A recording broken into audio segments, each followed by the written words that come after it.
बिस्मिल्लाहिर्रहमानिर्रहीम ते अस्सलाम वालेकुम। तुसीं वेख रहे हो पंजाब टीवी 94 ते मैं हाँ तुहाडा अपना अफजल भट्टी। साडे अज दे पंजाबी व्लॉग दे विच चढ़दे ते लैंदे पंजाब दे नाल नाल पूरी दुनिया 'च जिथे जिथे पंजाबी ज़बान बोली ते समझी जांदी असीं उन्हां नूं जी आयां कहने आ। नाज़रीन, कल असीं व्लॉग कीता सी कबड्डी ते कि कबड्डी वाले बेली जिहड़े ना रल मिल जांदे ने ते फिर वो स्वाद नहीं बनाउंदे। तो मैं थोड़ा जिहा वाजे कर देवां, एक दो ने मैनू फोन किया, उन्होंने कहा यार असी तो हलफ दे सकने असी कदी नहीं रले। मेरा कहने का मतलब ये नहीं हुंदा पंजे उंगलां इक्को जिहियां तो हुंदियां नहीं, सारे नहीं रलदे, कुछ विच हुंदे ने कालियां भेडां जिहड़े रल मिल जांदे ने, बाकी विच अच्छे इंसान भी हैं। मैं जिक्र किया सी अपना उस्ताद मुशरफ जंजुए दा, फिर जबार गुजर 14 वाले दा, इस तरह फिर शफीक चिश्ती साहब जिहड़े कौमी टीम दे विच कप्तान भी रहे ने, माना साहब, माना जट साहब, इस तरह के बंदे थोड़ी रलते ने। मैं तो इन्हां दी गल कीती सी जिहड़े आ बिजली बुजली होरी ने ते दूजे तीजे ने, तो सारे ना बुरा मना जाया जे। अज असी गल करनी है कि फोक गुलूकार जिस तरह के अताउल्ला खान ईसा खेलवी, तालब हुसैन दर्द, उस्ताद मंसूर मलंगी, अल्लाह दिता लूणे वाला, ये फोक सिंगर सन, लोक सिंगर। शौकत अली खान, इस तरह के काफ़ी साढ़े पुराने वक़्त के जिहड़े ना लोक सिंगर सन, या इन्होंने फोक गुलूकार कह लो, कि अपने अपने इलाके के हिसाब नाल, अपनी अपनी जबान के हिसाब नाल ये गुलूकारी करते सन। तो पिछे इन्हां दे शायर बहुत अच्छे होंदे सन, जिस तरह के तालब हुसैन दर्द के पिछे गुलाम मोहम्मद दर्द बहुत अच्छा शायर सी। फिर हयात भट्टी बहुत अच्छा शायर सी। इन्हां ने मंसूर मलंगी नूं भी अपनी शायरी दिती, अल्लाह दिते लूणे वाले नूं भी शायरी दिती, तालब हुसैन दर्द नूं भी शायरी दिती। फिर नूर समंद सरगाना खानेवाल तो, ये बहुत अच्छे शायर होंदे सन, तो इन्होंने बड़ी अच्छी शायरी दिंदे सन, तो ये गुलूकार भी पक्के होंदे सन। अताउल्ला ईसा खेलवी, उन्होंने अपने इलाके के हिसाब नाल बड़ा अच्छा गाया, उन्होंने बहुत लोगों ने पसंद किया। अताउल्ला ईसा खेलवी नूं पूरे पाकिस्तान में सुनिया जाता सी, पूरा पाकिस्तान सुन। मैं समझदा सा कि अताउल्ला ने उर्दू दे विच कोई गज़ल या कोई गाना नहीं गाया।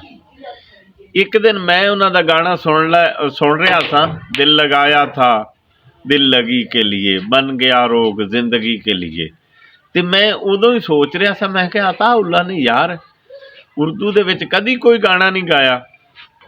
तो मैनू नाल दा बेली आंदा कि जिहड़ा सुनी जाना है ये फारसी च है।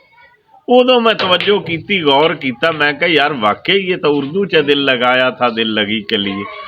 वो क्योंकि एक ज़हन बन जाता है कि ये पंजाबी गाउंदे ने या अपने इलाके के हिसाब नाल गाउंदे ने, तो वो ही गाउंदे ने, लेकिन उधर कभी तवज्जो ही नहीं सी दिती कि भी ये उर्दू भी गाउंदे ने। फिर उन्होंने होर गाने, तुमको शोहरत हो मुबारक हमें रुसवा ना करो, फिर मैनू उहदा भी पता लगा भी वो भी उर्दू च है, बहुत अच्छा गाउंदे हुंदे सन। ते अल्लाह भला करे अजकल दे गुलूकार उन्हां दा नाम लईए तो फिर गुस्सा कर जांदे ने, फिर फोन करते हैं कि यार तू साडे नाल चंगी नहीं कीती। न कोई शायरां दा कोई मुढ़ पांद है ते ना कोई गुलूकारां दा मुढ़ पांद है।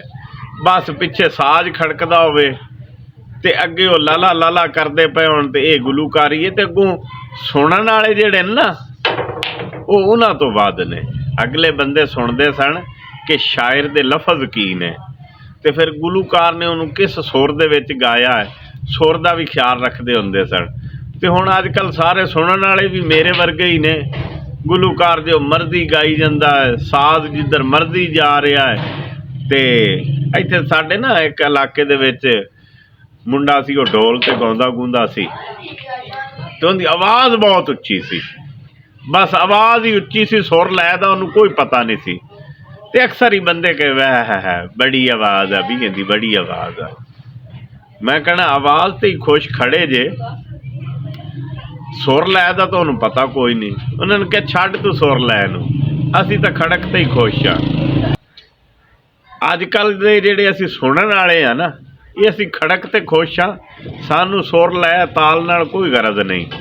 ਕੋਈ ਕੀ ਗਾ ਰਿਹਾ ਹੈ, ਕੋਈ ਕੀ ਗਾ ਰਿਹਾ ਹੈ।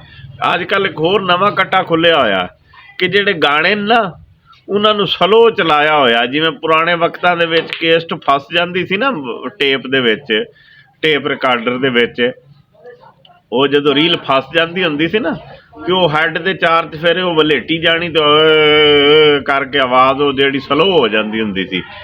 ਅੱਜ ਕੱਲ੍ਹ ਉਹ ਸਲੋ ਆਵਾਜ਼ ਵਿੱਚ ਗਾਣੇ ਬੜੇ ਆ ਰਹੇ ਨੇ ਅਤੇ ਮੁੰਡੇ ਪਸੰਦ ਕਰ ਰਹੇ ਨੇ। ਆਪਣੀ ਆਪਣੀ ਪਸੰਦ ਦੀ, ਕਿਸੇ ਨੂੰ ਕੀ ਬੰਦਾ ਕਹਿ ਸਕਦਾ ਜਿਵੇਂ ਮੌਜਾਂ ਕਰੋ। ਨਾ ਅਸੀਂ ਕਿਸੇ ਨੂੰ ਕੁਛ ਕਹਿਣਾ, ਨਾ ਸਾਡੀ ਕਿਸੇ ਨੇ ਸੁਣਨੀ, ਮੌਜਾਂ ਹੀ ਕਰੋ। ਇਹ ਸਾਡੇ ਪਿੰਡ ਦਾ ਇੱਕ ਬਾਬਾ ਕਹਿੰਦਾ ਹੁੰਦਾ ਸੀ, ਬਾਬਾ ਮੌਜਾਂ ਹੀ ਕਰੋ। ਜਿਵੇਂ ਮਰਜ਼ੀ ਕੋਈ ਗਾਈ ਜਾਂਦਾ, ਜਿਵੇਂ ਮਰਜ਼ੀ ਕੋਈ ਸੁਣੀ ਜਾਂਦਾ, ਮੌਜਾਂ ਹੀ ਕਰੋ। ਬਹਰਹਾਲ ਉਹ ਗੁਲੂਕਾਰ ਵੀ ਮੁੱਕ ਗਏ, ਉਸਤਾਦ ਤਾਲਬ ਹੁਸੈਨ ਦਰਦ ਵਰਗੇ, ਮਨਸੂਰ ਮਲੰਗੀ ਵਰਗੇ, ਅੱਲਾ ਦਿੱਤਾ ਲੂਣੇ ਵਾਲਾ, ਸ਼ੌਕਤ ਅਲੀ ਖਾਂ ਮੁੱਕ ਗਏ, ਦੁਨੀਆ ਛੱਡ ਗਏ। ਉਹ ਫਿਰਦੇ ਨੇ ਮੇਰਾ ਖਿਆਲ ਅਤਾਉੱਲਾ ਸਾਹਿਬ, ਉਹ ਹੁਣ ਗਾਉਂਦੇ ਨਹੀਂ। ਵੈਸੇ ਹੀ ਤਬੀਅਤ ਉਹਨਾਂ ਦੀ ਨਾਸਾਜ਼ ਰਹਿੰਦੀ ਹੈ ਅਤੇ ਹੁਣ ਪਿੱਛੋਂ ਸੁਨੀਆਂ ਹੋ ਜਾਣ ਗਲੀਆਂ ਵਿੱਚ ਮਿਰਜ਼ਾ ਯਾਰ ਫਿਰੇ। ਹੁਣ ਇੱਦਾਂ ਦੇ ਗੁਲੂਕਾਰ ਹੀ ਫਿਰਨੇ ਆ। ਇਹਨਾਂ 'ਤੇ ਹੀ ਗੁਜ਼ਾਰਾ ਕਰੋ। ਅੱਲਾ ਇਹਨਾਂ ਗੁਲੂਕਾਰਾਂ ਨੂੰ ਹੀ ਹਦਾਇਤ ਦੇਵੇ ਕਿ ਉਹ ਚੰਗਾ ਚੰਗਾ ਗਾਉਣ, ਚੰਗੇ ਚੰਗੇ ਸ਼ਾਇਰਾਂ ਦੀ। ਪਰ ਉਹ ਸ਼ਾਇਰ ਹੀ ਹੈ ਨਹੀਂ ਗੇ ਹੁਣ। ਤਾਂ ਸ਼ਾਇਰ ਵੀ ਉਹੋ ਹੀ ਆ ਜਿਹੜੇ ਬੀਬੀ ਨਸੀਬੋ ਲਾਲ ਨੂੰ ਗਾਣੇ ਲਿਖ ਕੇ ਦਿੰਦੇ, ਇੱਦਾਂ ਦੇ ਹੀ ਆ ਸ਼ਾਇਰ। ਇਹਨਾਂ ਸ਼ਾਇਰਾਂ ਤੋਂ ਅਤੇ ਇਹਨਾਂ ਗੁਲੂਕਾਰਾਂ ਤੋਂ ਬੱਚਿਆਂ ਨੂੰ ਥੋੜ੍ਹਾ ਦੂਰ ਰੱਖਿਆ ਕਰੋ। ਬਾਕੀ ਆਪਣਾ ਖਿਆਲ ਰੱਖਿਆ ਜੇ, ਆਪਣੇ ਬੱਚਿਆਂ ਦਾ ਹੀ ਖਿਆਲ ਰੱਖਿਆ ਜੇ ਅਤੇ ਰੱਬ ਰਾਖਾ। ਆਹ ਚੈਨਲ ਫਿਰ ਭੁੱਲ ਗਏ ਅਸੀਂ। ਆਹ ਸਬਸਕ੍ਰਾਈਬ, ਲਾਈਕ ਅਤੇ ਸ਼ੇਅਰ ਕਰ ਦਿਆ ਜੇ ਅਤੇ ਬੜੀ ਮਿਹਰਬਾਨੀ। ਅੱਲਾ ਹਾਫਿਜ਼।